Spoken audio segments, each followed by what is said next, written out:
ज्या भूमीमध्ये आपल्या पराभवाची चर्चा नेहमी होत असते त्याच ठिकाणी आपण जेव्हा आपल्या सक्सेस आणि आपल्या विजयाचा गुलाल उधळतो त्याच्यासारखा आनंद जगामध्ये कोणताच नसतो.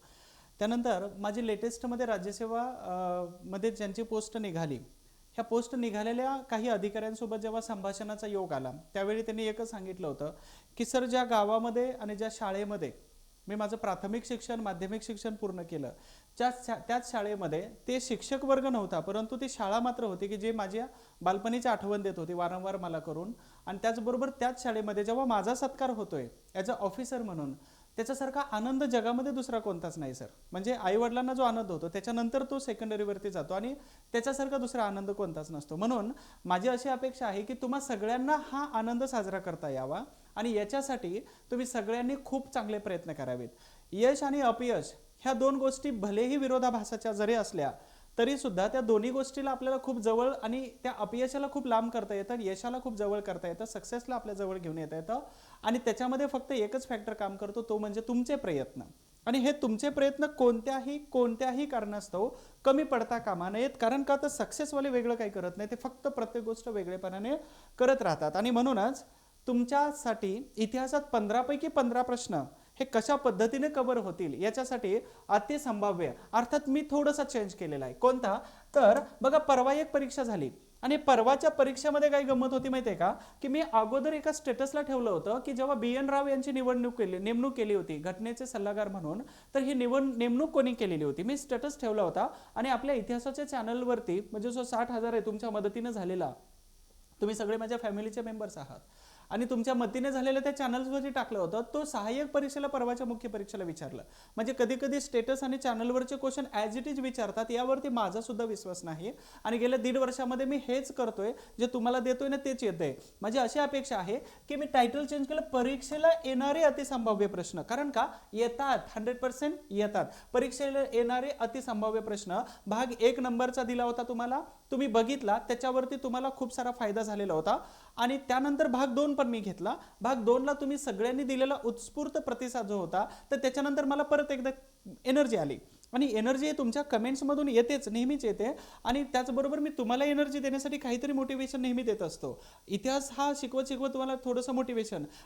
परत आता तुम्हा सगळ्यांचं मी स्वागत कशात करतोय, परीक्षेला येणाऱ्या अतिसंभाव्य प्रश्नांच्या सिरीजमध्ये भाग 3 मध्ये. ठीक आहे, इतिहासाचा आहे. 15 प्रश्न मी घेतोय आणि ह्या 15 प्रश्नांच्या निमित्ताने परीक्षेला ॲज इट इज यावे अशी माझी अपेक्षा आहे. आणि ॲज इट इज येऊन 15 पैकी 15 तिथं तुम्ही सोडवले जावे. सगळे क्वेश्चन फॅक्च्युअलवरती येतात, लॉजिकल सुद्धा लावायचं आहे. लॉजिक कसं लावायचं मी तुम्हाला वारंवार सांगत जातो. तो एक डेव्हलप झाला पाहिजे, आपला सेन्स एक्स्ट्रा जो असतो ना, तो डेव्हलप झाला पाहिजे. आणि याच्यासाठी परत एकदा मी काय करतो, परीक्षेला येणाऱ्या अतिसंभाव्य प्रश्नांच्या या सिरीजमध्ये भाग 3 मध्ये तुम्हा सर्वांचं स्वागत करतोय. या तुम्हा सगळ्यांना आवाजाचा प्रॉब्लेम आहे. ॲक्च्युली गंमत काय माहिती आहे का, की खूप साऱ्या डिव्हाइसला आवाज येतोय पण काही मोबाईलला आवाज येत नाही. पण मी ॲडजस्ट करतो असं पकडून किंवा काहीतरी करून. ॲक्च्युली मी एडिट करून टाकला व्हिडिओ तरी सुद्धा प्रॉब्लेम आहे. आणि त्याच्यानंतर रेकॉर्ड करतो ॲज इट इज तरी सुद्धा प्रॉब्लेम आहे. परंतु तुमचा डिव्हाइसने तुम्ही तुमच्या मित्राच्या मोबाईलमध्ये हीच लिंक एकदा ओपन करून बघा, म्हणजे तुम्हाला आवाज येऊ शकतो. परंतु मी थोडंसं ॲडजस्ट करतो, तुमच्यासाठी काहीतरी सॅक्रिफाइसेस करू शकतो आपण. तर पहिला प्रश्न आपण घेतोय या भाग 3 मध्ये. ठीक आहे, आपण अतिसंभाव्य सिरीजचा पार्ट 3 शिकतो आणि यामध्ये आपण डायरेक्ट प्रश्नाला सुरुवात करतोय की राजकीय हक्क देण्यासाठी ब्रिटिश सरकारने भारतात पाठवलेल्या साऊथ बरो कमिटी समोर अस्पृश्यांच्या, लक्षात ठेवा मी हायलाइट कुठे करतोय. अच्छा, हे हायलाइट जे करतोय ना, तर परीक्षेला तुम्हाला तेच हायलाइट करायचं आहे. तर अस्पृश्यांच्या राजकीय हक्कांची मागणी करण्यासाठी कोणाची निवड केली, प्रश्नचिन्ह. कोणाची म्हणजे व्यक्तींची निवड केली. तर मग व्यक्ती कोण कोण आहेत, हे साऊथ ब्युरो कमिटी काय आहे, तर लक्षात ठेवा 1919 याच्या अगोदर आलेलं 1909 त्याच्यामध्ये मुस्लिमांना मतदारसंघ दिलेला होता. 1919 मध्ये कोणाला दिला, शिखांना दिला, अँग्लो इंडियन दिला, ख्रिश्चनांना दिला, ह्या सगळ्यांना, कामगार ह्या सगळ्यांना दिल्यानंतर मग इतर राहिलेला घटक कोणता होता, तो अस्पृश्य होता. मग त्याच्यासाठी द्यायचा आहे. मग अस्पृश्यांचे नेते शोधायचे यामधून आपल्याला. तर डॉक्टर बाबासाहेब आंबेडकर फिक्स येणार आहेत, पण गोपाळबाबा वलंकर येत आहेत का, नाही. कारण गोपाळबाबा वलंकर यांना आंबेडकर गुरु मानत होते. डॉक्टर बाबासाहेब आंबेडकर येतात, परंतु शिवराम जानबा कांबळे हे येतात, समकालीन आहेत, परंतु यांचा आणि त्याचा काही संबंध आहे का? नाही. म्हणजेच येणार नाहीत हे व्यक्ती, संबंध खूप मोठा आहे, प्रत्येक चळवळीशी संबंधित. बाबासाहेब आंबेडकर येतात, परंतु महर्षी कर्वे यांना शिक्षण आणि स्त्री यांचा उद्धार याच्यातून थोडासा वेळ मिळायला पाहिजे होता, वेळ मिळत नव्हता, त्याच्यामुळं या ठिकाणी कोण येणार नाही? कर्वे येणार नाहीत. राहिला एकच ऑप्शन, इलिमिनेट करण्याची सिस्टम तुम्हाला शिकवतोय. म्हणजेच काय, वाचनाची एक स्टेप गेल्यानंतर मग तुम्हाला ॲनालिसिस, मग तुम्हाला डिसिजन मेकिंग पॉवर हे तुमची वाढत जाते. लॉजिकल डेफिनेशन, लॉजिकल हे जे काय सेन्स असतो तो एक्स्ट्रा डेव्हलप होतो. तर अशाच पद्धतीनं मग इथं उत्तरामध्ये काय येणार आहे? तर डॉक्टर बाबासाहेब आंबेडकर एक पर्सन झाले, दुसरे आहेत वीरा शिंदे. आंबेडकरांच्या अगोदर वीरा शिंदे हे 1920-1922 पर्यंत अस्पृश्य निवारणाच्या कामामध्ये खूप मोठ्या प्रमाणात ऍक्टिव्ह होते. आणि म्हणूनच इथं 1906 नंतर डिप्रेस क्लास मिशन नंतर 1922 त्याचं सरेंडर होईपर्यंत वीरा शिंदे काम करत होते. त्याच्यानंतर डॉक्टर बाबासाहेब आंबेडकर 1920 नंतर मूकनायक, 22 नंतर जे ऍक्टिव्ह झाले होते 1956 पर्यंत आंबेडकर हे अस्पृश्य उद्धारासाठी ऍक्टिव्ह झाले होते. आता ही साऊथ ब्युरो कमिटी कशासाठी आली होती? तर भारतीयातील अस्पृश्य लोकांना राजकीय हक्क द्यायला पाहिजेत की नाही, अस्पृश्य लोकांना, तर अस्पृश्यांना राजकीय हक्क द्यावेत की नाही, मतदानाचा अधिकार द्यायला पाहिजे की नाही, त्याचबरोबर त्यांना स्वतंत्र मतदारसंघ दिला पाहिजे की नाही, याच्यासाठी नेमलेलं हे कमिशन होतं. 1919 मध्ये अजून काय काय विषय सांगता येतं आपल्याला? तर मॉन्टेग्यू चेम्सफोर्ड सुधारणा कायदा आला होता. त्यानंतर 1919 मध्येच आपल्याला जालियनवाला बाग हत्याकांड आहे. त्याच्यानंतर 1919 मध्येच आपल्याला हंटर कमिशन आहे. 1919 मध्येच हंटर कमिशन, जालियनवाला बागेवरती काँग्रेस समिती आहे. 1919 मध्येच अमृतसर या ठिकाणी मोतीलाल नेहरू यांच्या अध्यक्षतेखाली झालेलं काँग्रेसचं अधिवेशन आहे. उपसमिती मात्र स्थापन झाली बॅरिस्टर जयकर यांच्या अध्यक्षतेखाली. तर हे 1919 मधले ह्या महत्वाच्या काही ऍक्टिव्हिटीज आपण या साऊथ ब्युरो कमिटीच्या माध्यमातून किंवा या निमित्ताने आपण शिकून घेतलं. नंबर 2 चा प्रश्न आहे, आवाज येतोय काही डिव्हाइसला, तुम्ही चेक करा. ठीक आहे, आवाज येतोय, खूप काही डिव्हाइसला आवाज येतोय, काहींना आवाज येत नाही, तर दुसऱ्याच्या मोबाईलमध्ये चेक करा आवाज येत असेल तर. कारण का, तर हा प्रॉब्लेम कॉमन नाहीये, काही सिलेक्टेड मोबाईलचा डिव्हाइसचा प्रॉब्लेम आहे. मी खूप साऱ्या मोबाईलमध्ये मी चेक करतोय स्वतः, आणि म्हणूनच मी तुम्हाला सांगतोय की काही डिव्हाइसला प्रॉब्लेम आहे, तरी पण मी ऍडजस्ट करण्याचा प्रयत्न करतोय व्हिडिओच्या माध्यमातून. इथं तुम्हाला भारतीय दुष्काळाबाबत उपाययोजना सुचवण्यासाठी स्थापन करण्यात आलेले आयोग कालानुक्रमे लावा. परीक्षेचा प्रश्न विचारण्याचा हा फॉर्मॅट आहे की घटना कालानुक्रमे लावा. इथं विचारलेले आयोग, भारतामध्ये खूप सारे आयोग 1870 पासून दुष्काळ पडत होते. आयोग कधीपासून नेमायला सुरुवात झालं? तर लेक्चर शेवटपर्यंत बघा, कारण का तर लेक्चरमध्ये ट्विस्ट आणतो, लेक्चरमध्ये स्टोरी असते जी मोटिवेट करते तुम्हाला. लेक्चरमध्ये खूप सारा नवीन क्वेश्चन असतात जे तुम्हाला आयोगाच्या प्रश्नामध्ये खूप सारे साधर्म आणि तिथे येऊ शकतात. शेवटपर्यंत बघा. आवडलं तर लाईक, शेअर, कमेंट करायला विसरू नका. हे ऍक्च्युअली मी नाही बोलत आहे, पण इथे सांगतो तुम्हाला. तर कालानुक्रमे लावा आयोग. आता कर्नल स्मिथ आयोग आहे, मॅकडोनाल्ड आयोग आहे, जॉर्ज कॅम्पबेल आयोग आणि स्ट्रेची आयोग आहे. तर हे सगळे आयोग दिलेले आहेत. मग आपल्याला काय करायचंय, तर आयोगाचं वर्ष लक्षात राहिलं पाहिजे, पाठ करून जावा. ठीक आहे. दुसरी गोष्ट, कोणाच्या कालावधीमध्ये आयोग आलेला होता. तिसरी गोष्ट, याने शिफारस काय केली होती का? काही नाही, कॉमन शिफारशी आहेत, फक्त कालावधी आणि त्यामध्ये कोण गव्हर्नर जनरल होता, एवढ्या 2 गोष्टी लक्षात ठेवायच्या. मग मी लिहितो या ठिकाणी, कर्नल स्मिथ आयोग आला होता 1860-1861 मध्ये. ठीक आहे, पहिली गोष्ट. त्यानंतर मॅकडोनाल्ड आयोग आला होता 1899 पासून इथं 1900 मध्ये. ठीक आहे, कर्जन होते. जॉर्ज कॅम्पबेल आहेत, यांची नेमणूक केली होती 1866 ते 1869 मध्ये. आणि स्ट्रेची आयोग जो आहे तर हा आला होता 1876 पासून 1880 मध्ये. ठीक आहे. आणि हा पहिला आयोग आला होता लॉर्ड कॅनिंग यांनी नेमणूक केली होती 1899, म्हणजेच कोण असणार आहे? कर्जन. त्यानंतर 1860-59 मध्ये सर जॉन लॉरेन्स होते. ठीक आहे, सर जॉन लॉरेन्स होते 64 ते 69 पर्यंत. आणि या ठिकाणी होते लिटन. मग तुम्हाला अंदाज आला असेल, हे वर्ष लिहिले आणि कालावधी लिहिला. तर असंच पाठ करायचं तुम्हा सगळ्यांना. मी बॅच मध्ये खूप सविस्तर सांगितलेले, ते एकदा बघून घ्या. नसेल तर मी तुम्हाला दुष्काळाची एक पीडीएफ देतो. याची पीडीएफ तुम्हाला हिस्ट्री फॉर ऑल या टेलिग्रामच्या चॅनलवरती उपलब्ध केलेली आहे अगोदरच. ती एकदा पीडीएफ बघा. तुम्हाला त्याच्यामध्ये प्रश्न दिलेले आहे, डाटा खूप सारा मिळतो या निमित्ताने. ठीक आहे, उत्तर बघायचं आपल्याला. मग आपल्याला उत्तर सापडलं पाहिजे काय? तर क क ड आणि ब, म्हणजे याचा ऑप्शन आपल्याला कोणता येतो? तर हा 1 नंबरचा ऑप्शन इथं योग्य असायला पाहिजे. ठीक आहे. महत्वाचे 5 ते 6 आयोग आहेत. या 5 ते 6 पैकी आपण इथं 4 या आयोग आपण काय करतोय? कंप्लीट करण्याचा प्रयत्न करतोय. हे तुम्हाला आता जे लिहून दिलं ते आहे. नंबर 3 चा प्रश्न आहे, सरफरोशी की तमन्ना. हे सरफरोशी की तमन्ना क्रांतिकारकांना प्रेरणा देणारं खूप महत्वाचं गीत होतं, एक गाणं होतं. आणि याला प्रेरणा मानून क्रांतिकारकांनी खूप मोठ्या क्रांतिकार्य केलेले होते इंग्रजांच्या विरोधामध्ये. तर सरफरोशी की तमन्ना हे क्रांतिकारी गीत कोणी म्हटलेलं आहे? कोणी म्हटलेलं आहे म्हणजे काही लिहिलेलं नाही विचारलंय का? नाही लिहिलेलं नाही विचारलं, कोणी म्हटलेलं आहे. परवा एक प्रश्न आला होता की काँग्रेस समाजवादी परिषदेची स्थापना कोणी केली? तर न्यायमूर्ती रानडे यांनी. मी सांगितलं बेहरामजी मलबारी सोबत होते, स्थापना केली का नाही, तर तो प्रश्न मग गफलत झालेले होते असे. तर इथं काय म्हटलेलं आहे? कोणी म्हटले आहे. कोणी म्हटलेलं आहे? तर चंद्रशेखर आझाद नाही म्हणणार आहे, अशफाक उल्ला खान म्हणणार नाही, सचिंद्रनाथ सन्याल आणि रामप्रसाद बिस्मिल्ला आहेत. तर याच्यामध्ये हे गीत जे आहे तर हे गीत रामप्रसाद बिस्मिल्ला यांनी म्हटलेलं होतं. हे रामप्रसाद बिस्मिल्ला आहेत. आता याच्यामध्ये वैशिष्ट्य ऑप्शन्स काय काय आहेत? तर चंद्रशेखर आझाद हे 1924 मध्ये 1924 ला HRA नावाची जी संघटना सुरू केलेली होती, ह्या HRA संघटनेमध्ये ही संघटना सचिंद्रनाथ सन्याल यांनी सुरू केली. त्या संघटनेमध्ये असणारी ह्या महत्त्वाच्या चारी व्यक्ती आहेत. याची स्थापना 1924 ची आहे.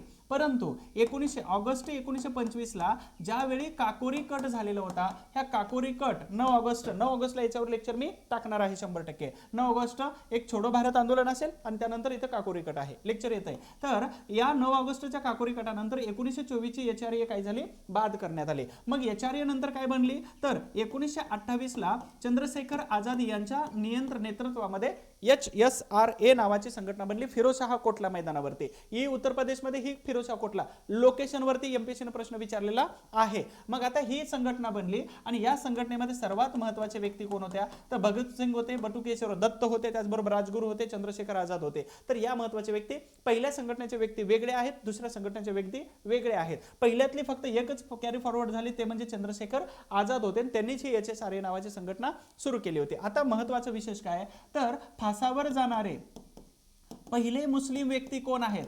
तर अशफाक उल्ला खान आहेत आणि यांच्यावरती प्रश्न विचारला जातो. HRA संघटनेचं नेतृत्व कोणी केलं होतं? सचिंद्रनाथ सन्याल यांनी. बंकिमचंद्र चटर्जी यांची कादंबरी घेतली होती, कोणती? वंदे मातरम. अर्थातच इथं बंकिमचंद्र चटर्जी यांनी लिहिलेलं महत्त्वाचं जे साहित्य होतं तर त्याच्यावरती यांनी प्रेरणा घेतली आणि याच्यानुसार मग नारा वंदे मातरमचा असू शकतो. त्याचबरोबर यांनी लिहिलेले कादंबरी साहित्य लिखाण यांनी प्रेरणा घेतलेली होती. रामप्रसाद बिस्मिल यांनी सरफरोशी की तमन्ना हे गीत लिहिलेलं होतं. म्हणजे हे सगळे ऑप्शन्स तुम्हाला विश्लेषण करून सांगितलं. अर्थातच तुम्हाला अंदाज लावायचे की नेमका कोणता ऑप्शन याच्यामध्ये असू शकतो. आता सर्वात महत्त्वाचा 4 नंबरचा प्रश्न येण्याच्या अगोदर तुम्हाला सविस्तर म्हणजे काहीच राहणार नाही अशा प्रकारची एक बॅच देतोय. अर्थातच 15 पैकी 15 प्रश्नांची तयारी आपल्या या बॅच मधून केली जाते. ऑनलाईन बॅच आहे. याच्यामध्ये तुम्हाला 50% ऑफ मध्ये इथं 6 महिने व्हॅलिडिटीचे 30 पेक्षा अर्थात इथं 40 करून देतो आता मी, कारण 40 व्हिडिओ झालेले आहेत त्यामध्ये. तर 40 व्हिडिओ तुम्हाला बघायला मिळतात या ठिकाणी. सगळी माहिती म्हणजे इतिहास काहीच ठेवलेलं नाही. समाजसुधारक घेतलेले आहेत, आधुनिक महाराष्ट्र घेतलेले, आधुनिक भारत घेतलेला आहे,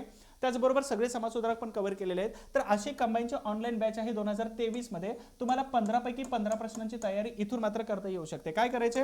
हिस्ट्री बाय सचिन गुळिक हे ऍप्लिकेशनचं नाव आहे किंवा डिस्क्रिप्शन बॉक्समध्ये लिंक दिलेली आहे. तर history by Sachin Gulik application घ्या, त्याच्यामध्ये ही बॅच दिसून जाईल तुम्हाला. तिथं पेड करा आणि तो विषय संपला. दुसरी बॅच आहे समाज सुधारकांचे.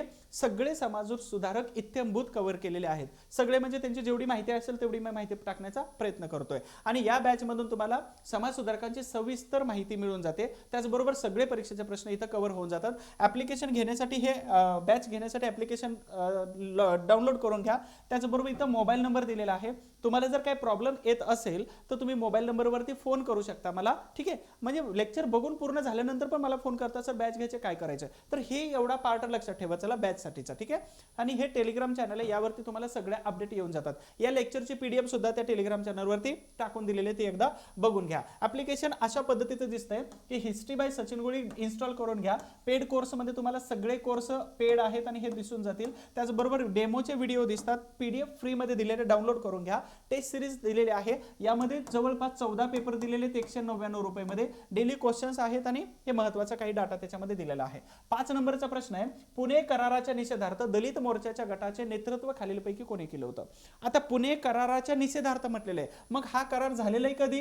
तर 24 सप्टेंबर 1932 ला 24 सप्टेंबर 1932 येरवडा जेलमध्ये झालेला होता. त्यामध्ये डॉक्टर आंबेडकर होते आणि त्याचबरोबर अपोजिट साईडला कोण होते, महात्मा गांधीजी. म्हणजे स्वतंत्र मतदारसंघाची संकल्पना गांधीजींनी काय केली होती, सोडायला सांगितली, आंबेडकरांनी सोडली, गांधीजींचं प्राण वाचवलं. ठीक आहे, पहिली गोष्ट. दुसरी महत्वाची गोष्ट होती की तुम्ही स्वतंत्र मतदारसंघाच्या ऐवजी राखीव जागा दिल्या पाहिजेत. मग ते 18% आणि 148 जागा याच्यावरती सविस्तरपणे तोडगा निघालेला होता. 24 सप्टेंबरला याच्यावर लेक्चर टाकतो. दुसरी महत्वाची गोष्ट की गांधीजी आणि आंबेडकर यांच्यावरती सह्या कोणी केल्या, हे खूप महत्वाचा फॅक्टर आहे. मदन मोहन मालवीय यांनी मध्यस्थी केली होती, हा करार झाला होता. रवींद्रनाथ टागोरांनी संत्र्यांचा ज्यूस दिला, गांधीजींनी उपोषण सोडलेलं होतं. इथपर्यंत ठीक होतं. आंबेडकर काय म्हणत होते, तोंडात आलेला घास गांधीजींनी काढून घेतला होता. म्हणजे अस्पृश्यांना मतदानाचा अधिकार दिला होता. जेवढी संख्या मुस्लिमांची तेवढी संख्या अस्पृश्यांची. वेगळा देश निघू शकतो वेगळा, परंतु आंबेडकरांनी सॅक्रिफाइसेस केलं की आपल्यापेक्षा गांधीजींचे प्राण खूप महत्वाचे आहेत. म्हणून गांधीजींवरती आंबेडकरांचे खूप उपकार आहेत असं इथं समजलं जातं. इतिहासाच्या माध्यमातून अंदाज सांगता येतो, गेस पण करता येतो. रियालिटी आहे, गेस पण करून फायदा नाही येतो. ठीक आहे, तर याच्या निषेधार्थ दलित मोर्चाच्या महिला गटाचे नेतृत्व बरं याच तारखेला झालंय का, नाही. तर हा मोर्चा 1940 नंतर इथं सुरू केलेला होता. सगळ्या महिला ज्या आहेत यामध्ये खूप महत्वाच्या महिला आहेत. तर जनाका शिंदे ह्या वीरा शिंदे यांच्या बहीण आहेत, लक्षात ठेवा.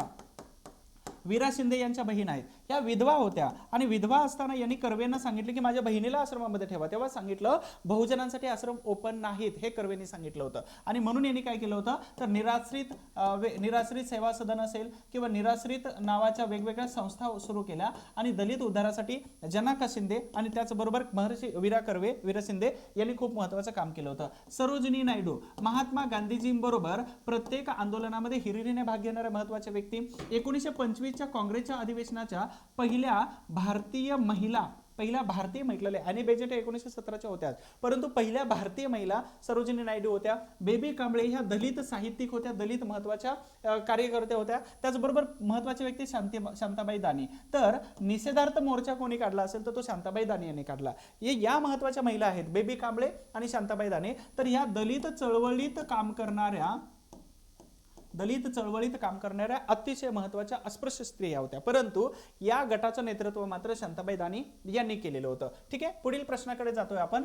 छत्रपती शाहू महाराजांना आर्य समाज कोणामुळे समजला, प्रश्न कसा विचारलाय, आर्य समाज कोणामुळे समजला आणि कोल्हापुरात हा समाज कोणामुळे स्थापन झाला. प्रश्न पहिला कोणामुळे समजला, दुसरा प्रश्न कोणाच्या सहकार्याने इथं समाजाची स्थापना केली. समजला हा अगोदर, स्थापना ही नंतर केलेली आहे. मग दोन घटना आहेत, एक तर समजला कधी 1902 मध्ये आणि स्थापन झाला 1918 मध्ये. ठीक आहे, आर्य समाज महात्मा फुले यांचा सत्यशोधक समाज 1911 ला सुरू केला होता, तो भाग वेगळा आहे. 11/1/11 या तारखेला सत्यशोधक समाजाची स्थापना इथं भास्करराव जाधव आणि घोसरवाडकर, शाहू महाराज, अण्णासाहेब लट्टे ही सगळी मंडळी होती आणि 1911 ला तिथं सुरू झाला, तो भाग वेगळा आहे. परंतु इथं आपल्याला काय घ्यायचं आहे, आर्य समाज घ्यायचा आहे. आता गंमत अशी आहे की अण्णासाहेब लट्टे आले, दुसरा ऑप्शन आहे स्वामी श्रद्धानंद, स्वामी दयानंद, त्याचबरोबर घोसरवाडकर, भास्करराव जाधव आणि प्रताप सिंग आणि स्वामी परमानंद. मग कोणामुळे समजला आणि कोणामुळे त्याची स्थापना झाली, तर मग ऑप्शन्स मी इलिमिनेट करतो, बाहेर काढतो. अण्णासाहेब लट्टे जे आहेत तर 1950च्या दरम्यान डॉक्टर आंबेडकरांचा कोल्हापुरामध्ये पहिला जिवंतपणे पुतळा उभा केला तो अण्णासाहेब लट्टे यांनी. त्याचबरोबर यांनी वेगवेगळी बिल मांडली होती, कुठं तर मुंबईच्या विधिमंडळामध्ये. त्याचबरोबर अण्णासाहेब लट्टे यांच्या विरोधामध्ये पंडित गट आणि बाबू गट ही मी ऑलरेडी फॅक्ट मध्ये सांगितलेलं आहे. फॅक्टचे लेक्चर तिथे देतोय, तुम्ही सगळेजण बघून घ्या, फॅक्टची लिंक इथे दिलेली आहे. ठीक आहे. दुसरी महत्वाची गोष्ट, अण्णासाहेब लट्टे यांना काय केलं होतं तर त्या विरोधी गटाने काय केलं, यांना अटक केली. मग कर्मवीर भाऊराव पाटील यांना सांगितलं त्यांच्या विरोधात साक्ष दे, हा सीन तुम्हाला ऑलरेडी सांगून झालेला आहे. तर अण्णासाहेब लट्टे हे जेव्हा सदस्य बनलेले होते तर हे सदस्य बनले असताना इथं खूप महत्वाचा रोल प्ले केला. बॉम्बे प्रांताचा पहिला अर्थसंकल्प यांनी सादर केलेला होता. मग यावरती आयोगाने प्रश्न विचारलेले. दुसरे महत्वाचे व्यक्ती आहेत कोण, तर स्वामी दयानंद सरस्वती आणि स्वामी श्रद्धानंद. तर यांचं निधन यांनी 1875 मध्ये आर्य समाजाची स्थापना केलेली होती, स्वामी दयानंद सरस्वती यांनी. मूळ नाव काय यावरती प्रश्न विचारलाय. परंतु स्वामी श्रद्धानंद यांनी काय केलं होतं तर जी शुद्धीकरणाची चळवळ आहे तर ही स्वामी श्रद्धानंद यांनी आय होप आवाज येतोय चांगला. ठीक आहे, आवाज येतोय आणि तुम्ही सगळेजण समजून घ्या, फक्त की दुसऱ्या डिव्हाइस मध्ये एकदा ट्राय करा, आवाज येईल तुम्हाला. तर स्वामी श्रद्धानंद यांनी जामा मशिदीमध्ये भाषण केलेलं होतं. हे कधीची गोष्ट आहे तर ही गोष्ट आहे साधारणतः खिलाफत चळवळीच्या विरोधात आंदोलन सुरू असताना हिंदू मुस्लिम ऐक्याचं दर्शन दिलं होतं जामा मशिदीमध्ये आणि पहिले व्यक्ती आहेत बरं इथं धर्मसुधारणा चळवळीच्या वेळेस काय केलं होतं त्यांचा हे नंतर मोपला सत्याग्रहाचा इथं प्रताप सिंग आणि स्वामी परमानंद या दोन व्यक्ती ज्या आहेत तर 1902 ला छत्रपती शाहू महाराज एडवर्ड यांच्या किंवा राजाच्या राज्याभिषेकासाठी लंडनला जात असताना प्रताप सिंग जे आहेत तर यांच्या सोबत त्यांना आर्य समाज समजला म्हणजे याचं उत्तर काय येतं तर याचं उत्तर 3 आहे स्वामी प्रताप सिंग आणि स्वामी परमानंद तर यांनी काय केलं 1918 ला आर्य समाज स्थापन करण्यासाठी शाहू महाराजांना मदत केलेली होती घोसरवाडकर आणि भास्करराव जाधव 11 जानेवारी 1911 ला कार्यक्रमाचे अध्यक्ष घोसरवाडकर होते इथं खूप सारे कन्फ्युजन होतं आणि त्या सत्यशोधक समाजाचे परमनंट अध्यक्ष कोण होते तर ते भास्करराव जाधव होते कोल्हापूरचे प्रति शाहू महाराज असं म्हटलं जातं आता सर्वात महत्त्वाचं काय तर घोसरवाडकर हे त्या कार्यक्रमाचे टेम्पररी अध्यक्ष होते परंतु परमनंट अध्यक्ष भास्करराव जाधव होते यावरती आयोग प्रश्न विचारता अशा पद्धतीनं आर्य समाज कोणामुळे समजला त्याचबरोबर महत्त्वाचे व्यक्ती कोण कोण होते आणि काय काय होतं हे सविस्तरपणे सांगितलेलं आहे आता थोडक्यात इथं बघा 1902 मध्ये एडवर्ड राजा यांच्या राज्यारोहण समारंभासाठी जात असताना इंदूरचे महाराज प्रताप सिंग जे होते तर यांच्यामुळे शाहू महाराजांना आर्य समाज समजला मी ऑलरेडी सांगितलं होतं तिथं बघतोय आता जानेवारी 1918 मध्ये पंडित आत्माराम यांच्या सहाय्याने आणि त्याचबरोबर स्वामी परमानंद यांच्या मार्गदर्शनाखाली कोल्हापुरात आर्य समाजाची स्थापना केली आता केरले या गावामध्ये प्राथमिक शाळा आणि गुरुकुलाची स्थापना शाहू महाराजांच्या मदतीने तिथं झालेली होती ठीक आहे ऑलरेडी जे सांगितलं होतं टेस्ट सिरीज बद्दल थोडंसं सांगतो की तुमचं जर वाचन झालेलं असेल तर स्वतःला कुठेतरी जज करता आलं पाहिजे मग जज करण्यासाठी तुम्हाला टेस्ट सिरीज आहे वेगवेगळे क्वेश्चन पेपर मिळतात मग या टेस्ट सिरीजचं वैशिष्ट्य आहे की हे टेस्ट सिरीज फक्त ऍप्लिकेशनमध्ये तुम्हाला क्वेश्चन्स दिसतील प्रिंट काढता येणार नाही दुसरी गोष्ट तुम्हाला विश्लेषण आणि OMR सीट मात्र प्रिंटेबल दिलेले प्रिंट काढून तुम्ही ते सोडवू शकता फक्त 199 रुपये मध्ये तुम्हाला 14 क्वेश्चन पेपर दिलेले आहेत 14 मध्ये डिवायडेशन कसं आहे 2 क्वेश्चन पेपर फ्री मध्ये दिलेले आहेत ठीक आहे फ्री मध्ये दिलेले आहेत बाकीचे 5 क्वेश्चन पेपर जे आहेत तर हे सब्जेक्ट वाईज आहेत आणि बाकीचे राहिलेले जे क्वेश्चन पेपर आहेत हे कॉम्प्रेसिव्ह आहेत कॉम्प्रेसिव्ह म्हणजेच काय 100 प्रश्न वेगवेगळ्या विषयाचे जसं आयोगाचा पेपर आहे तसंच तर अशा पद्धतीनं इथं 14 पेपर आहेत 199 मध्ये आणि तुम्ही घेण्यासाठी ऍप्लिकेशन डाउनलोड करायचं आहे पटकन अभ्यास झाला असेल तर रिव्हिजनसाठी यातून खूप सारे प्रश्न आलेत आयोगाला जसं मी घेतो इथं त्यातून आले तशाच पद्धतीने इथून पण आलेले आहेत चला आणि तुम्हाला काही अडचण आली तर या नंबरवर फोन करा इथं पण दिलेले सेम नंबर आहे फोन करा टेस्ट सिरीज बद्दल नंबर 6 चा क्वेश्चन आहे 1922 च्या चौरी चौरानंतर ब्रिटिश न्यायाधीशाने सूडबुद्धीने दिलेल्या ज्या शिक्षा होत्या त्या रद्द करण्यासाठी कोण लढलेलं होतं म्हणजे त्या कमी करण्यासाठी कोण लढलेलं होतं आता चौरी चौरा दिलेले 1922 दिलेले न्यायाधीशाने सूडबुद्धीने त्यांना शिक्षा दिल्या मग इथं विठ्ठलभाई पटेल आहेत चित्तरंजन दास आहेत मोतीलाल नेहरू आहेत पंडित मदन मोहन मालवीय आहेत प्रत्येक व्यक्तीचं वैशिष्ट्य सांगतो 1922 भलेही या चंपारण्य सत्याग्रहामध्ये विठ्ठलभाई पटेल असतील त्याचबरोबर मदन मोहन मालवीय हे नव्हते परंतु इथं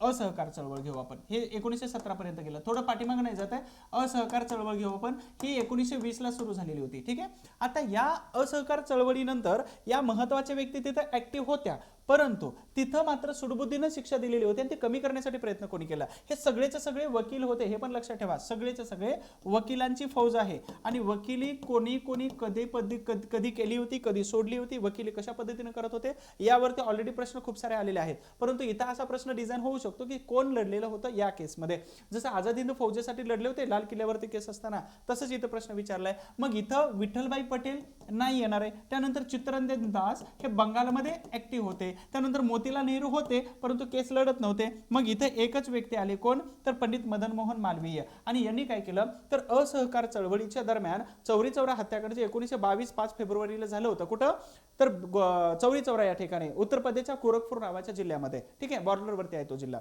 आणि त्या जिल्ह्यामध्ये झालेल्या ह्या हत्याकांडामध्ये या शिक्षेमध्ये कमी करण्यासाठी हे व्यक्ती लढलेले होते यांनी काय केलं होतं तर यांनी काय केलं तर जालियनवाला बाग हत्याकांड याच्यामध्ये चौकशी समिती नेमण्यासाठी यांनी शिफारस केलेली होती मग चौकशी समिती नेमली आणि काँग्रेसच्या चौकशी समितीचे हे स्वतः अध्यक्ष राहिलेले होते पहिली गोष्ट त्याच्यानंतर तुम्हाला सांगितलं की राऊंड टेबल कॉन्फरन्स नंतर गांधीजी आणि आंबेडकर यांच्यामध्ये जो पॅक्ट झाला होता त्याच्यामध्ये यांनी महत्त्वाचे रोल प्ले केला होता त्याचबरोबर इथं चौरी चौरा हत्याकांड आहे चौरी चौरामध्ये काय झालेलं होतं तर मुंदेर बाजार आहे म्हणजे ऍक्च्युअली यामध्ये तुम्हाला आन्सर्स मिळालं की पंडित मदन मोहन मालवीय होते परंतु परंतु मग थोडंसं मला विश्लेषण करून सांगायचं होतं. हे चौरे आणि चौरा नावाचे दोन गावं आहेत गोरखपूर जिल्ह्यामध्ये. चौरे आणि चौरा नदीमुळे ते दोन विभाजित झाले होते, ठीक आहे. आणि अशा गावामध्ये मुंदेर नावाचा बाजार आहे. असहकार चळवळीला समर्थन देण्यासाठी या ठिकाणी 1922च्या फेब्रुवारीमध्ये काय केलं, आंदोलन करत होते. कुठे करत होते, तर 1922च्या फेब्रुवारीमध्ये मुंदेरा बाजार या ठिकाणी आंदोलन करत होते. तिथं 3 व्यक्ती येतात. 3 व्यक्तींची नावं लक्षात ठेवा. भगवान अहिर पहिले व्यक्ती येतात, दुसरे रामरूप बराई येतात आणि तिसरे आहेत महादेव. त्यामध्ये भगवान अहिर जे आहेत तर हे निवृत्त सैनिक होते. परंतु तिथे एक पोलीस इन्स्पेक्टर होते गुप्तेश्वर सिंग. हे तिन्ही चारही नावं खूप महत्वाचे आहेत. आता या भगवान अहिर हे निवृत्त सैनिक होते, तरी पण ब्रिटिश सरकारच्या विरोधामध्ये ते आंदोलन करतायत आणि म्हणून याचा राग कोणाला आला, गुप्तेश्वर सिंग या सब इन्स्पेक्टरला आला. त्यांनी दुकानावरती गेलं आणि त्यांना मारहाण करायला सुरुवात केली. जेव्हा हा जमाव आंदोलक करत होता तर शांत करत असताना तू का मारलं येऊन, हा जाब विचारण्यासाठी पोलीस स्टेशनला गेले. त्यावेळी त्यांनी परत लाठी हल्ला करायला सुरुवात केली. मग तिथं असणाऱ्या पोलीस स्टेशनमध्ये सगळ्याच पोलिसांना आत कोंडलं आणि वरून आग लावली. गांधीजींना पटलं, गांधीजींना आता वाटलं की अहिंसक वळण लागलेलं आहे, मग आपल्याला हे हिंसात्मक करायचं नव्हतं आणि अहिंसक वळण लागलं म्हणून अहिंसात्मक पद्धतीने चालवायची होती, परंतु हिंसात्मक वळण लागलं आणि म्हणून गांधीजींनी काय केलं, 5 फेब्रुवारी नंतर ही चळवळ विड्रॉ केली, म्हणजे मागे घेतली. मग क्रांतिकारक सगळे भडकले. मग HSRA संघटना सुरू झाल्या होत्या. तर पोलीस ठाणे पेटवून दिलं, त्यामध्ये बऱ्याच लोकांचा मृत्यू झाला होता. तर भगवान अहिर हे पहिले काय होते, ब्रिटिश सैन्यामध्ये माजी सैनिक वगैरे होते. तब्बल 19 जणांना फाशीची शिक्षा दिलेली होती आणि म्हणूनच इथं पंडित मदन मोहन मालवीय जे आहेत तर यांनी मात्र शिक्षा कमी करण्यासाठी वकिली केलेली होती. तर याच्यासाठी चौरी चौरा, असहकार आणि मग इथं क्रांतिकारी गट वेगळा निघाला. त्याचबरोबर फेरवादी नाफेरवादी इथून पुढे सुरुवात झालेली होती. त्या निमित्ताने तुम्हाला सगळी डिटेल सांगितलेली आहे. नंबर 7 चा प्रश्न आहे, 1905 लॉर्ड कर्झनने मांडलेल्या बंगालची फाळणी या ठरावाला खालीलपैकी कोणी अनुमोदन दिलं. तर बंगालची फाळणी यावरती मी बॅचमध्ये सुंदर व्हिडिओ बनवलेला आहे. जवळपास 1 तासाचा 57 मिनिटाचा व्हिडिओ आहे. स्वदेशी चळवळ, वंगभंग आणि बंगालची फाळणी डिटेल्समध्ये दिलेलं आहे, बाहेर प्रश्नच जाणार नाही, ठीक आहे. दुसरी महत्त्वाची गोष्ट, बंगालच्या फाळणीला अनुमोदन कोणी दिलं, लॉर्ड कर्झननी मांडलेल्या. अँड फ्रेजर यांनी अगोदरच ऑलरेडी 1903 पासून हे वातावरण तापवलेलं होतं. 1905च्या ऑक्टोबर महिन्यामध्ये बंगालची फाळणी झालेली होती, ठीक आहे. आता बंगालची फाळणीची तारीख किती विचारली होती, तर एकदा गट क मध्ये तारीख विचारलेली होती. कशावरती प्रश्न विचारला जातो, 16 ऑक्टोबर 1905 ची तारीख आहे, ठीक आहे. तर कर्झननी मांडलेल्या बंगालच्या फाळणीच्या ठरावाला अनुमोदन कोणी दिलेलं होतं, तर यामध्ये पहिला आहे मंचरजी भावनगरी, पंचम जॉर्ज आहेत, आगा खान आहेत आणि रॅम्से मॅकडोनाल्ड आहेत, ठीक आहे. Ramsay McDonald. तर यामध्ये दिलेल्या व्यक्तींचं वैशिष्ट्य काय आहे, तर रॅम्से मॅकडोनाल्ड ऑलरेडी 1906 नंतर 1909 पर्यंत हे भारतात ऍक्टिव्ह होते, वेगवेगळ्या पदावरती काम करत होते. दुसरी गोष्ट, नंतर ते 1928-30 नंतर मात्र ब्रिटनचे प्रधानमंत्री झाले आणि 1932 मध्ये रॅम्से मॅकडोनाल्ड यांनी जाती निवाडा, त्याचबरोबर त्याला आपण काय म्हणतो कम्युनल अवॉर्ड जाहीर केला आणि पुणे करार वगैरे झाला. RTC यांच्यात अंतर्गत झालेली होती, राऊंड टेबल कॉन्फरन्स. आगा खान म्हणजेच कोण आहेत, तर खान बंधू आहेत, ठीक आहे.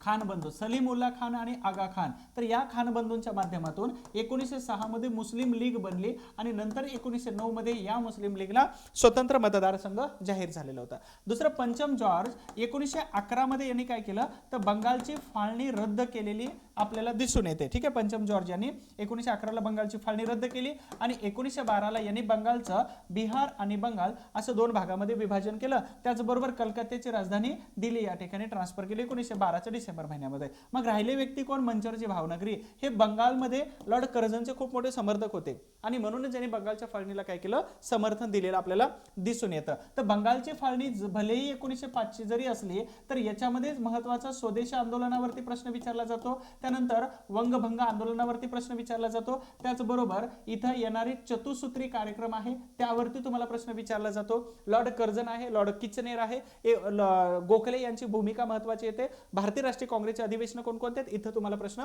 विचारतात. 8 नंबरचा प्रश्न आहे, श्रमजीवी समिती ही स्थापना खालीलपैकी कोणी केली, तर शापूरजी पालनजी, दोराबजी शापूरजी, उमेशचंद्र दत्ता आणि शशीपाद बॅनर्जी. याच्यामध्ये मी डायरेक्ट उत्तराला जातो, तुम्हाला जास्त वेटीस नाही ठरत आहे. शापूरजी पालनजी, दोराबजी शापूरजी याच्यापैकी सर्वात महत्त्वाचं उत्तर कोणाचे, तर शशीपाद बॅनर्जी. 1870 मध्ये यांनी गिरणी कामगारांसाठी पहिल्यांदा संघटना स्थापन केली होती. परंतु भारतातील कामगार संघटनेचे जनक हे आपण नारायण मेघाजी लोखंडे यांनाच समजतो, कारण यांची संघटना अल्पायुषी ठरली आणि त्याचबरोबर जास्त महत्त्वाचा रोल प्ले करत नव्हते. तरी पण आपल्याला डिटेल्स बघायचे आहे. आता यामध्ये काय काय केलं होतं, तर कामगारांसाठी कोणी संघटना बनवली, कशा पद्धतीची संघटना बनवली, कोणत्या वर्षी संघटना बनवली, कोणत्या भागामध्ये संघटना बनवली, कोणते कायदे आणलेले होते, यावरती सगळे प्रश्न बनतात. मग आपल्याला शशीपाद बॅनर्जी याबरोबर कामगारांसाठी पहिली कविता कोणी बनलेली होती, वर्तमानपत्र कोणतं होतं, एवढे प्रश्न बनतात. मग शशीपाद बॅनर्जी यांनी 1870 पासून जे कामाला सुरुवात केली, तर मग कोणते काम करत होते हे मात्र आपल्याला सविस्तर इथं बघता येतं. ठीक आहे, बघा. तर कामगार चळवळ शशीपाद बॅनर्जी यांनी बंगाल प्रांतामध्ये सुरू केलेली दिसून येते आपल्याला. दुसरं 1870 मध्ये पहिली कामगार संघटना श्रमजीवी समिती नावाची सुरू केली, जे मी तुम्हाला इथं ऑलरेडी सांगितली होती, 1870 ची श्रमजीवी संघटना. ठीक आहे. त्यानंतर परत एकदा भारत श्रमजीवी हे संघटनेचे मुखपत्र होतं. यावर तुमचा भविष्यातला एखादा प्रश्न येऊ शकतो. हे श्रमजीवी समिती, भारत श्रमजीवी. आता हे ब्राह्मण समाजाचे कार्यकर्ते होते, त्याचबरोबर महिलांच्या शिक्षणाचे खूप मोठे समर्थक व्यक्ती होते शशीपाद बॅनर्जी. पंडित शिवनाथ शास्त्री जे आहेत, तर यांनी श्रमजीवी नावाची कविता बनवलेली होती, जी पहिली कामगारांवरती लिहिलेली कविता होती. आणि त्यांनी काय केलं, तर आपल्या भारत श्रमजीवी नावाच्या वर्तमानपत्रामध्ये प्रसिद्ध केली. ऍक्च्युली ही पहिली कामगारांची कविता होती. आता महत्वाची इतर पत्रिका कोणकोणत्या आहेत, बाबा बोधिनी उमेशचंद्र दत्ताची आहे, अबला बांधव आहे द्वारकानाथ टागोर यांची, आणि भारती द्विजेंद्रनाथ टागोर यांची आहे. भविष्यात इथं एखादा प्रश्न बनू शकतो. ठीक आहे, लक्षात ठेवा यावरती. आता तुम्हाला जर हे स्पीड जास्त वाटत असेल, पलीकडे एक सेटिंग वरती जावा आणि त्या सेटिंग मधून काय करा, स्पीड कमी करा आणि नंतर बघा. ठीक आहे, अशा पद्धतीनं. नंबर पुढचा 9 नंबरचा प्रश्न आहे, स्वराज्य पक्षाच्या उदयाची कारणे सांगा. स्वराज्य पक्ष बनला कधी, 1 जानेवारी 1923. 1 जानेवारी. महात्मा गांधीजींनी चळवळ मागे घेतल्यानंतर जो नाराज गट झाला होता, त्यांना इलेक्शन लढवायचं नव्हतं आणि म्हणून त्यांनी काय इलेक्शन लढवायचं होतं आणि म्हणून त्यांनी विधानसभेच्या इलेक्शनसाठी किंवा वेगवेगळे इलेक्शन लढवून आत जाऊन विरोध करायचा, अशा समर्थनाचा जो गट होता, तर तो गट म्हणजेच इथं स्वराज्य पार्टीचा गट होता. आणि त्या गटाने मात्र इथं काय झालं, उदय झाला होता. तो उदय का झाला, 1923 ला. असहकाराचा नवीन मार्ग, त्याचबरोबर गांधीजींवरील विश्वास उडला होता 1922 ला चौरी चौरा घडल्यानंतर. आणि नॅशनल लिबरल पक्षाचे अपयश. अर्थातच हे तिन्हीच्या तिन्ही पर्याय कसे आहेत, तर ठीक वाटतात. ऑप्शन्स काय काय आहेत, फक्त अ नाही होते, अ ब नाही होते, त्यानंतर ब हे पण येणार नाही, म्हणजे अ ब क हे ऑप्शन मात्र इथं आपल्याला योग्य दिसून येतो. तर हे तिन्हीच्या तिन्ही आहेत. चौरी चौराचं सांगितलं, लिबरल पक्षाला पाहिजे तसं काम करता आलेलं नव्हतं. मग याच्यामध्ये आपल्याला डेमोक्रेटिक पक्ष घेता येतो, लिबरल पक्ष घेता येतो. मग याच्यामध्ये लोकमान्य टिळकांचा आहे, वेगवेगळ्या व्यक्तींचा जो पक्ष आहे, तर यांनी भरीव कामगिरी कोणतीही केलेली नव्हती. म्हणूनच 1 जानेवारी 1923 ला काय केलं, स्वराज्य पक्ष स्थापन झाला. स्वराज्य पक्षामध्ये व्यक्ती कोण कोण होत्या महत्वाच्या, तर एक आहेत C.R. दास आणि दुसरे आहेत मोतीलाल नेहरू. या महत्वाच्या व्यक्तीने स्वराज्य पक्षाची स्थापना केली. Actually C.R. दास यांचं 1925 ला निधन झालं आणि 1926 नंतर हा पक्ष भारतीय राष्ट्रीय काँग्रेसमध्ये मात्र विलीन झालेला होता. गांधीजींनी स्वराज्य पक्षाला समर्थन दिलेलं होतं, कारण खूप चांगलं काम करतायत म्हणून. ठीक आहे. दुसरी महत्वाची गोष्ट, काँग्रेसने इलेक्शन लढवलेलं नव्हतं, म्हणून काँग्रेसचे सदस्य येण्याची शक्यता नव्हती. परंतु सरकार आणि दुसरा पक्ष राहतो कोणता, तर स्वराज्य पार्टी. याच्यामध्ये स्वराज्य पार्टीला खूप जास्त यश आलेलं होतं, म्हणजे अपेक्षेपेक्षा जास्त. म्हणून हा एक ऑप्शन काँग्रेसने काय केलं होतं, तयार करून आपला झालेला होता ऑलरेडी आणि काँग्रेसने नंतर त्याला सपोर्ट केलेला होता. दुसरा 10 नंबरचा प्रश्न आहे, 1896चा दुष्काळ आणि 1897चा प्लेग. बघा, दोन्ही घटना वेगवेगळ्या आहेत. 1896च्या आधारावरती दुष्काळ बनलेला होता, म्हणून वेगळ्या घटना आहेत. 1896चा दुष्काळ आणि 1897चा प्लेग या दरम्यान त्यांना सेवेबद्दल कैसर ए हिंद ही पदवी दिली होती. अच्छा, एक होमवर्क सांगतो तुम्हा सगळ्यांना, आणि मला असं वाटतं की या होमवर्क मधून खूप सारे प्रश्न येतात, म्हणूनच तुम्हाला होमवर्क सांगत असतो. कैसर ए हिंद या पदव्या खालीलपैकी कोणाकोणाला दिलेल्या होत्या. इथं व्यक्ती आणि त्या व्यक्तीला कोणत्या वर्षी दिल्या होत्या, हा होमवर्क करा आणि मला फोटो पाठवा. बघा ना, लास्ट टाइम गट क ला प्रश्न विचारला होता की 1913 ला खालीलपैकी कोणत्या व्यक्तीला कैसर ए हिंद दिला होता. नाही, असा प्रश्न होता, रमाबाई रानडे यांना खालीलपैकी कोणता पुरस्कार दिला होता. ठीक आहे. तर हा प्रश्न गट क चा प्रश्न आहे लास्ट टाइमचा, तुम्ही एकदा चेक करा तो जाऊन. तर असे प्रश्न विचारतात, म्हणून हा होमवर्क दिला. तो होमवर्क तुम्ही करा, मला फोटो पाठवा किंवा डिस्क्रिप्शन कमेंट करू शकता ना तुम्ही. कमेंट तर करू शकता, थोडंसं टायपिंगचं सवय लावून टाकत झाला. नसेल तर, असेल तर मग बेस्टच आहे, तरी पण कमेंट करतो. तर काय करा, कमेंट बॉक्समध्ये लिहा की कोणकोणत्या व्यक्तींना कैसर ए हिंद हा पुरस्कार दिलेला होता. कोणी रिटर्न केला ते पण लिहा. रिटर्न केल्याचं मी सांगितलं, गांधीजीने 1919 मध्ये दिलेला होता, परत आम्हाला नको म्हणून. ठीक आहे. जालियनवाला बाग हत्याकांडानंतर तर कैसर ए हिंद पदवी दिलेली होती. 1896चा दुष्काळ आहे, 1897चा प्लेगची साथ आहे. प्लेग का आला होता, तर इथं ब्युबॉनिक नावाचा व्हायरस आणलेला होता. बिबॉनिक कसा आला होता, तर इथं धान्य आणलेलं होतं. धान्य का आणलं होतं, 1896चा दुष्काळ होता बॉम्बे प्रांतामध्ये, आणि त्यावेळी कोण होते, तर एल्जिन दुसरा हा कार्य करत होता लॉर्ड कर्झनच्या अगोदर. आणि एल्जिनने धान्य मागवलं कुठून, हाँगकाँगवरून धान्य मागवलं त्यावेळी, भारी येतो.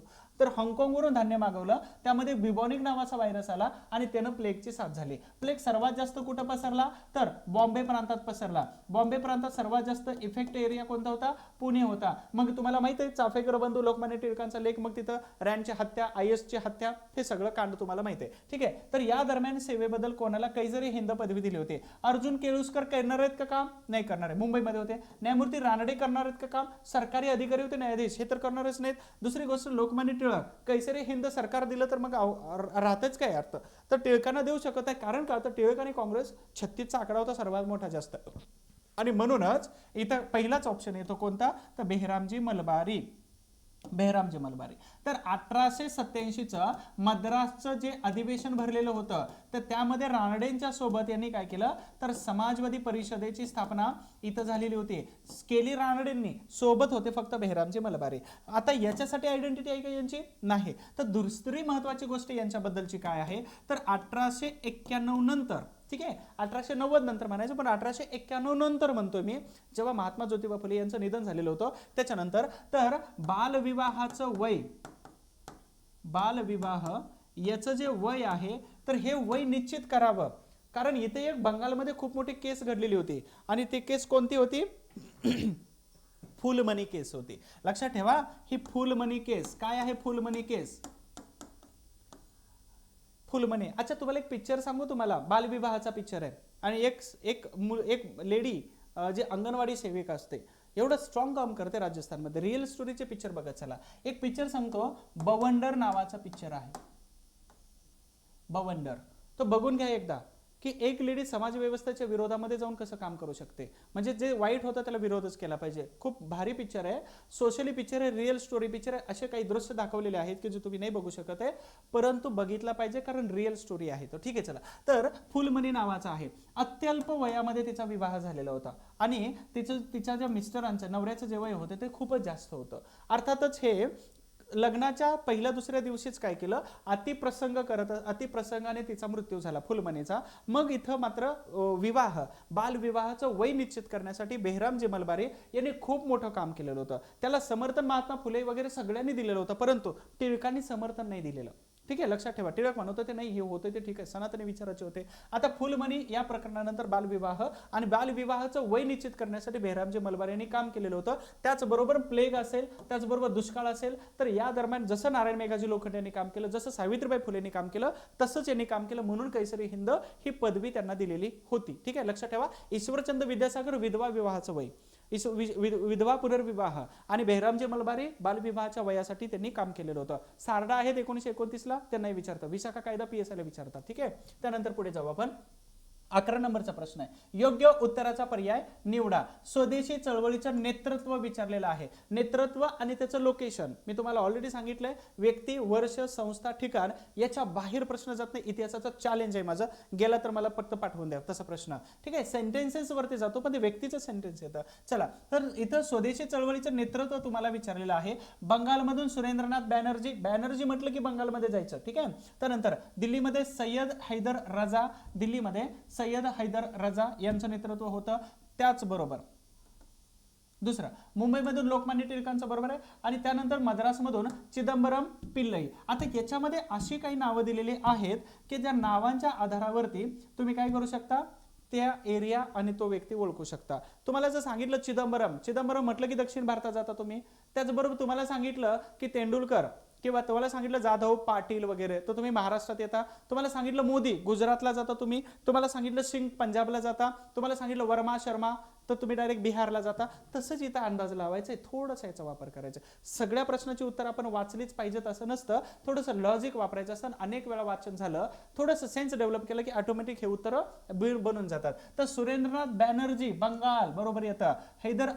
सय्यद हैदर रजा इथं मात्र गडबड होण्याची शक्यता असते, पण याला कसं डील करायचं आहे, तर मुंबईमध्ये लोकमान्य टिळक, ऑलरेडी मुंबईमधून लोकमान्य टिळकच करत होते. मद्रासमध्ये चिदंबरम, बरोबर आलं, 1 बरोबर आहे, 2 बरोबर आहे, हे बरोबर आहे. मग उत्तर शोधा, अ, ब आणि ड. याच्यामध्ये अ, ब आणि ड आहे का? अ ब ड येतंय का? नाही येते. म्हणूनच इथं काय येतं तर दिल्लीमध्ये मुस्लिम समुदाय जास्त असणार आहे. कारण का तर मुस्लिम समुदाय मोघल साम्राज्याची राजधानीच दिल्ली होती. अर्थात तिथं असणार आहे. हे पण बरोबर येणार आहे. अर्थातच याचं उत्तर काय येणार आहे तर अ ब क ड चारीचे चारी येणार आहे. मग इथं काय येतं स्वदेशी चळवळ कधी स्थापन झाली 1905 मध्ये. मी ऑलरेडी मगाशी सांगितलं होतं की एक तर स्वदेशी आहे, ठीक आहे, लॉर्ड कर्झन चांगला करून जावा, ठीक आहे. त्याच्यानंतर छत्रपती शिवाजी महाराज हे त्यांचं प्रतीक होतं. शिवाजी महाराज हे त्यांचं प्रतीक होतं आणि आपलं प्रेरणास्थान आपलं खूप मोठं व्यक्तिमत्व आहे. त्याचबरोबर वंग भंग आंदोलन, त्याच्यानंतर टिळक यांनी महत्वाची केलेली चळवळ, चतुसूत्री. तर एवढं करा 1905च्या बाबतीमध्ये. डेट वगैरे लक्षात ठेवा. 12 नंबरचा प्रश्न योग्य जोड्या जुळवा. साबरमती आश्रम ते दांडी यात्रा. आता जोड्या जुळवामध्ये आपल्याला लक्ष ठेवायचं आहे की पहिल्या रो मध्ये काय दिलेलं आहे, दुसऱ्या रो मध्ये काय दिलेलं आहे. मी तुम्हाला प्रश्न सोडवण्याचे काही टेक्निक पण शिकवतोय. जर समजत असतील तर बेस्टच आहे, अतिउत्तम आहे, ठीक आहे. तर साबरमती आश्रम ते दांडी इथं पहिले वर्ष दिलेले आहेत. मग आपल्याला वर्ष जोडायचे आहेत. घटना आणि त्याचं वर्ष, त्या वर्षाला कोणती घटना घडली हे जोडायचं. उलट सुलट कसंही करा. ॲनी बेजंट दिलेले आहेत. त्यानंतर अभिनव भारत आणि येवला परिषद दिलेले आहे. आता याच्यामध्ये तुम्ही वाचलेलं असेल, थोडं जरी क्लिक झालं तर पटकन लक्षात येतं की येवला परिषद नेमकी कधी झाली होती.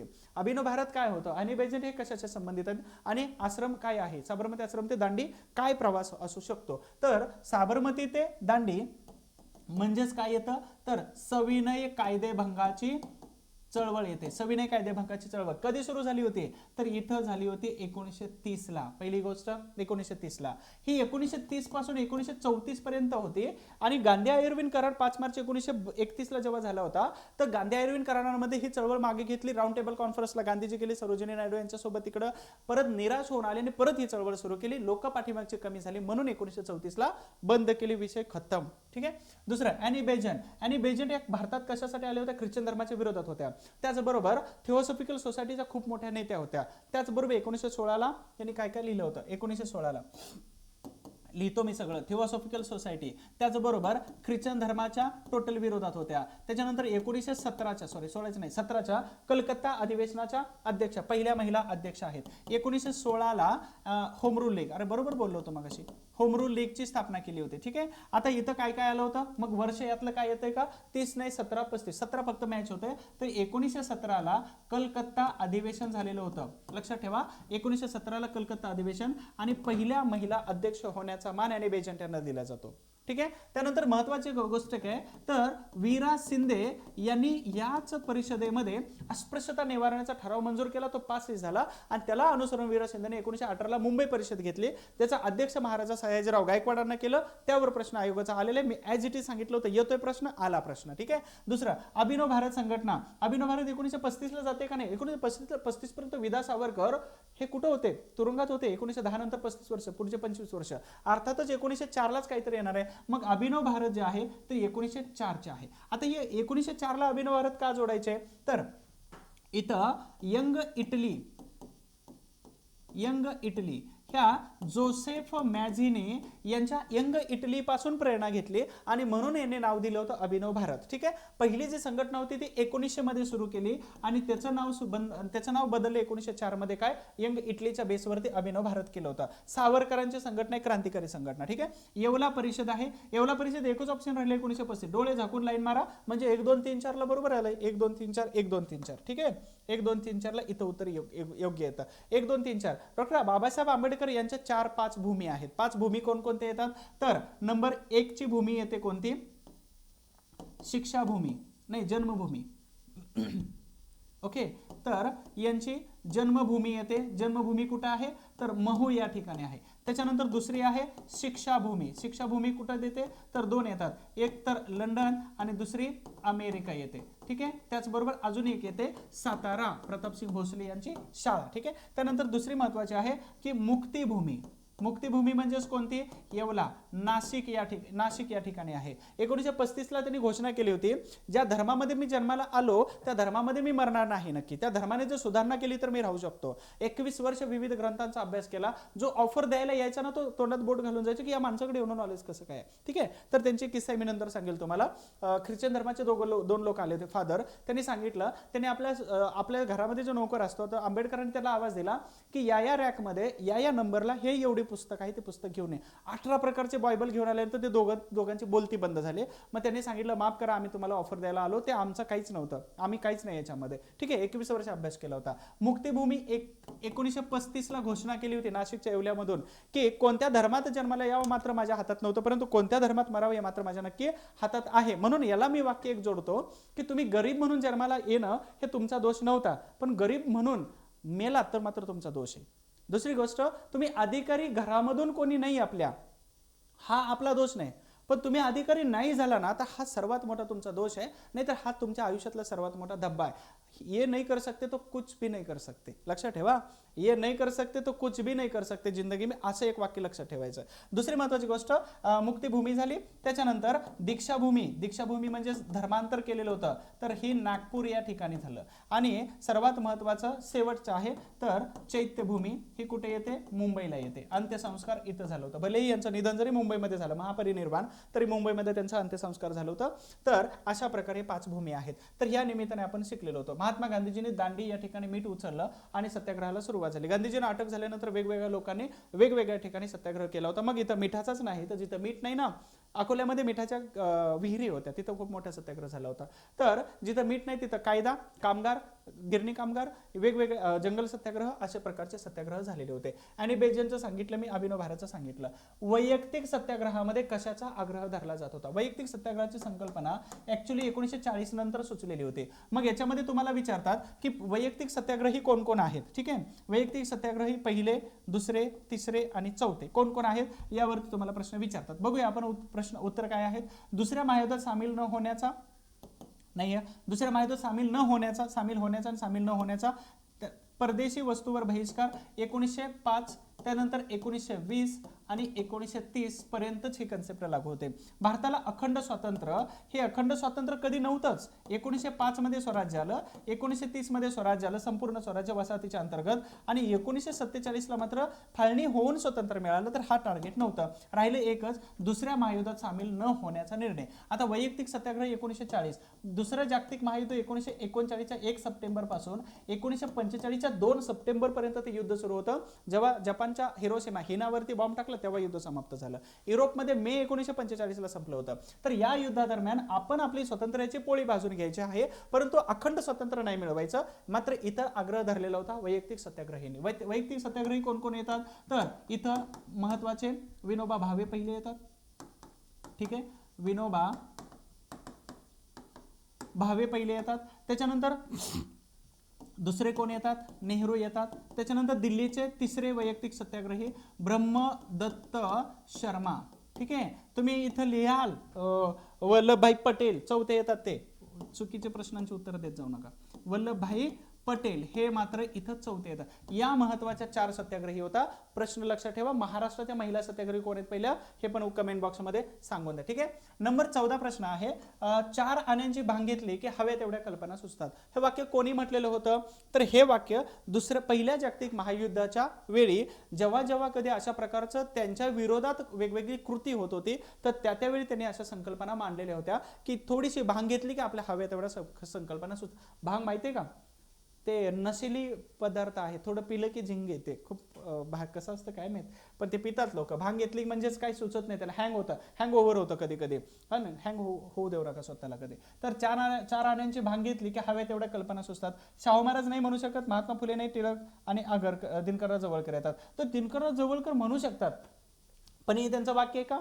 नाही वाक्य. तर इथं उत्तर येतं लोकमान्य टिळक. आणि लोकमान्य टिळकांनी कोणाला म्हटलं होतं? तर त्यांच्या विरोधात जेवढ्या काही संकल्पना सत्यात उतरतात तर त्यांच्यावरती म्हटलं होतं की 4 आण्याची भांग घेतली की पाहिजे तेवढ्या कल्पना सुचून जातात. ठीक आहे, लोकमान्य टिळक. छत्रपती शाहू महाराज, मी युट्यूबवरती व्हिडिओ टाकलेला आहे EMPSC कट्टावरती, तिथं बघून चला. त्यानंतर महात्मा फुले, युट्यूबवरती व्हिडिओ टाकलेला आहे. माझा पहिला व्हिडिओ आहे की ज्याला 1.5 लाख व्ह्यू झालेले आहेत, 1,57,000 झालेले आहेत. तर हा पहिला व्हिडिओ आहे आणि मला खूप भारी वाटतंय. ठीक आहे, तुम्हाला सगळ्यांच्या मदतीने मी हसतोय. त्यानंतर लोकमान्य टिळक हे सनातनी व्यक्ती होते आणि सनातनी व्यक्ती असल्यामुळं हे असे स्टेटमेंट येऊ शकतात. हे दिनकरराव जवळकर हे ब्राह्मणेतर चळवळीतील व्यक्ती होते आणि यांनी केलेले वर्तमानपत्र जे आहेत तर हे मग कैवारी आहे, तेज आहे, तरुण मराठा आहेत. तर या महत्त्वाच्या वर्तमानपत्रातून त्यांनी कामगार आणि बहुजन ब्राह्मणेतर चळवळ याच्यावरती त्यांनी मात्र खूप लिखाण केलं होतं. यांचं पुस्तक खूप प्रसिद्ध आहे बघा, देशाचे दुश्मन. त्या पुस्तकाच्या निमित्ताने दिनकरराव जवळकर असेल, लाड असेल, बागडे असेल आणि जेधे ह्या चौघांना पण शिक्षा झाल्या. कोर्ट कोणच केस घेत नव्हतं, तेव्हा आंबेडकरांनी निशुल्क केस घेतली आणि बोबडकरांना हरवलेलं होतं.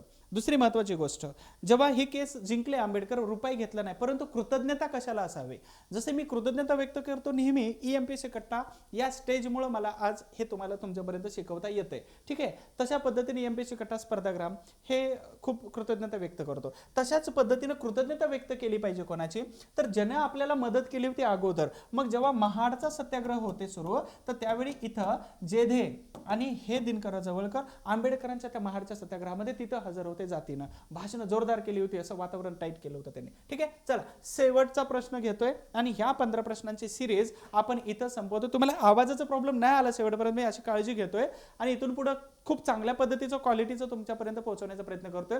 काही डिव्हाइसला येतो प्रॉब्लेम, सगळ्यांना नाही येते, तुम्ही चेक करा दुसऱ्या मोबाईलमध्ये. चला तर महाराष्ट्रात गणपती उत्सव सर्वात अगोदर कोणी सुरू केला. काही प्रश्न विचारतात, ब आणि ग एकत्र केलेले, सिंपल वन लाईनर क्वेश्चन असतात पण आपल्याला समजत नाही. मग आपलं उत्तर काय जातं, लोकमान्य टिळक. कारण का, तर लोकमान्य टिळक आणि गणपती उत्सव समीकरण एक झालेले, 1:1 झालेले, ठीक आहे. नाही होत. लोकमान्य टिळकांचा गणपती उत्सव कधीचा आहे हो, तर 1893 आहे, ठीक आहे.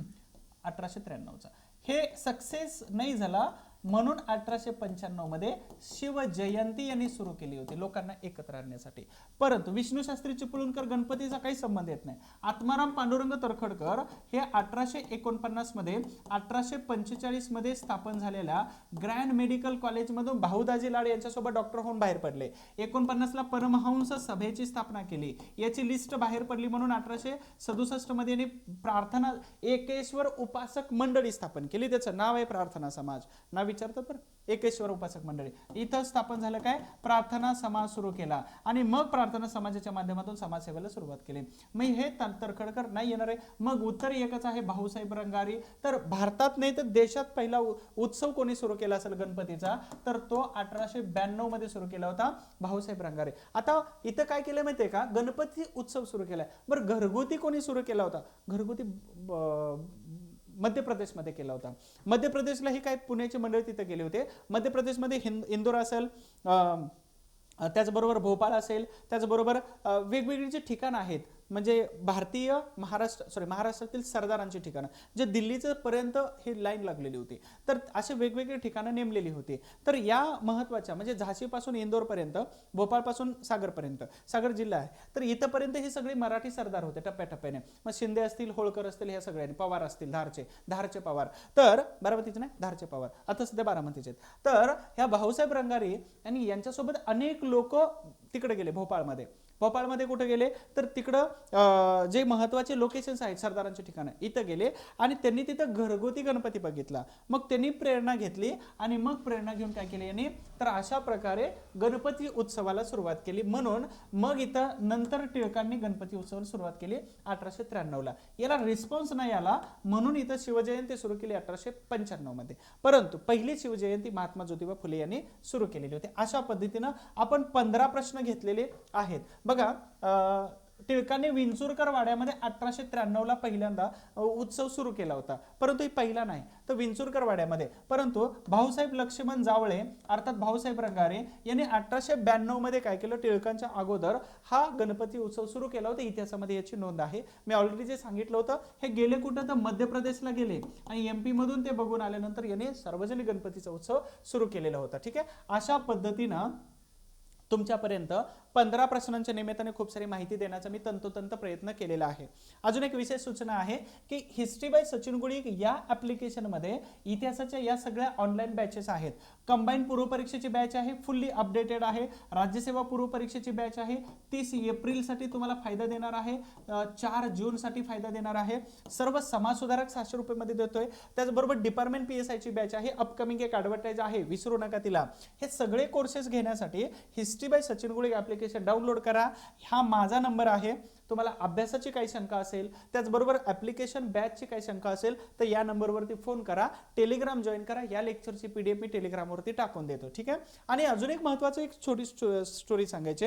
की Albert Einstein is equal to m c स्क्वेअरला आपण खूप जास्त महत्त्व देतोय, परंतु अल्बर्ट आइन्स्टाईन यांच्या सारखाच एक हुशार व्यक्ती होता ज्यांचं नाव आहे निल्स बोहर. यांनी काय केलं की यांना उत्तर मागवलं. एका शिक्षकाने काय केलं, रिटर्न एक्झाम मध्ये त्याला उत्तर मागवलं, त्यावेळी यांनी काय केलं, तो उत्तर वेगळंच सांगितलेलं होतं, परंतु गंमत अशी झाली की त्याला सांगितलं की हे उत्तर योग्य नाही तर तुला तोंडी परीक्षा द्यावी लागेल आणि 6 मिनिटाचा वेळ आहे. निल्स बोहर याला सांगितलं 6 मिनिटाचा वेळ आहे. आता ती गंमत काय होती त्याच्या अगोदरची, तर वरून खाली उंची कशी मोजायची, बॅरोमीटर टाइप यांच्या संशोधनाचा भाग येतो. तर यांना सांगितलं 6 मिनिटांमध्ये तुम्हाला उत्तर द्यायचं आहे. मग 6 मिनिटांमध्ये उत्तर द्यायचं. 5 मिनिट निल्स बोहर शांत बसले होते. 5 मिनिट शांत बसले होते, स्तब्ध बसले. निल्स बोहर यांना शिक्षकाने विचारलं, शिक्षकाने हलवलं आणि सांगितलं भाई झोपला की काय. जसं आता मी तुम्हाला जागा करतोय की 30 एप्रिल जवळ आली, तारीख जवळ आली, परीक्षेची जागा व्हा आता तरी. आणि निल्स बोहरला शिक्षकांनी आवाज दिला, पटकन काहीतरी डोचवलं आणि त्याला जागा केली की काय झालंय, 1 मिनिट राहिलं शेवटचा. तेव्हा निल्स बोहर याचं उत्तर काय होतं माहितीये का, की सर मी ही जी मेथड तुम्ही प्रश्न विचारला तर ते मेथडचे 5 ते 6 प्रकार पडतात. नेमकी मी कोणते सांगू या गडबडीत मी 5 मिनिटं शांत बसलोय. म्हणजे आपलं उत्तर आणि आपला अभ्यास हा एवढा ताकदीनं झाला पाहिजे की जसं निल्स बोहर सांगितलं होतं ना की मी 5 ते 6 प्रकार सांगितलं, कोणती योग्य आहे कोणती योग्य आहे ते सगळ्याच योग्य आहेत, पण सांगू कोणती नेमकी जी तुम्हाला अपील होईल. तशाच पद्धतीनं तुमचा अभ्यास एवढा झाला पाहिजे की ते पोस्ट दिलेत ना गट ब आणि गट क मध्ये, तर नेमकी कोणत्या पोस्टसाठी मी इलिजिबल झालो पाहिजे, सगळ्याच पोस्टसाठी इलिजिबल ग्रीन सिग्नल मिळाला पाहिजे. तर एवढा अभ्यास करायचा आहे. स्वतःला शुद्ध करण्यासाठी ही एक नामी संधी आहे. स्वतःला सिद्धच करून दाखवायचे, माग नाही सरायचं, नाहीतर इतिहास नाही बनत आहे आपला. ठीक आहे, लक्षात ठेवा.